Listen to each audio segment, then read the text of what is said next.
روزے میں زوجہ سے کتنا تعلق رکھ سکتے ہیں؟ روزے کے دوران یہ درحیا کے خلاف مسئلہ ہے لیکن بہت زیادہ پوچھا جاتا ہے تو میں بیان کر دیتا ہوں. اگر کوئی روزے کی حالت میں زوجہ سے صحبت کر لے تو کیا حکم ہے؟ بخزادہ دبئی سے. اگر روزے میں زوجہ سے صحبت کر لیا، آپ نے انٹرکورس کر لیا، تو 60 روزے لگاتار رکھنے پڑیں گے. روزہ بھی ٹوٹ گیا، قضا بھی کرنی پڑے گی ایک، اور 60 روزے بھی لگاتار رکھنے پڑیں گے. یہ کفارہ ہے اس کا. اور اگر انٹرکورس نہیں کیا تو پھر جائز ہے. البتہ اگر کوئی مرد زوجہ سے تعلق کے دوران جو ہے نا مصاحبت کے دوران ڈسچارج ہو جائے تو مرد کا روزہ ٹوٹ جائے گا، لیکن کفارہ لازم نہیں ہوگا، قضا لازم ہوگی اور گناہ بھی ہوگا. افطاری سے پہلے اجتماعی دعا. اچھا، یہ جو روزے کی حالت میں اگر زوجہ سے ہم بستری کی ہے اور زوجہ بھی اس پہ راضی تھی تو بیوی پر بھی 60 روزے لگاتار واجب ہو جائیں گے اگر وہ روزے میں تھی. اگر وہ روزے سے نہیں تھی تو پھر شوہر پر. اور اگر کسی نے جبرن اس کے ساتھ اس طرح کیا ہے شوہر نے تو پھر صرف شوہر پر کفارہ لازم ہے، زوجہ پر کفارہ لازم نہیں ہوگا. ایسی صورت میں صرف قضا لازم ہوگی.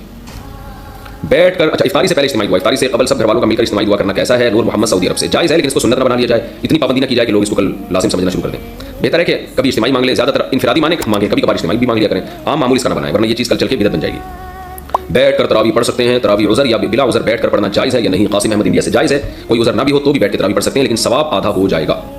خواتین کی گھروں میں تراویح کی جماعت. کیا گھر کی خواتین مثلا میری چاچی، تائی اور ان کی بیٹیاں وغیرہ میرے پیچھے گھر میں تراویح ادا کر سکتی ہیں؟ اگر ہاں کر سکتی ہیں تو اس کی کیا صورت ہوگی اور کس طرح صفیں بنائی جائیں گی؟ محمد صفان دہلی سے. جی کر سکتی ہیں اگر پردے کی مکمل پابندی ہو. اسی طرح صفیں بنیں گی کہ سب سے آگے آپ کھڑے ہوں گے اور اگر کوئی مرد بھی ہے تو وہ آپ کے پیچھے اور پھر پیچھے خواتین کی صف.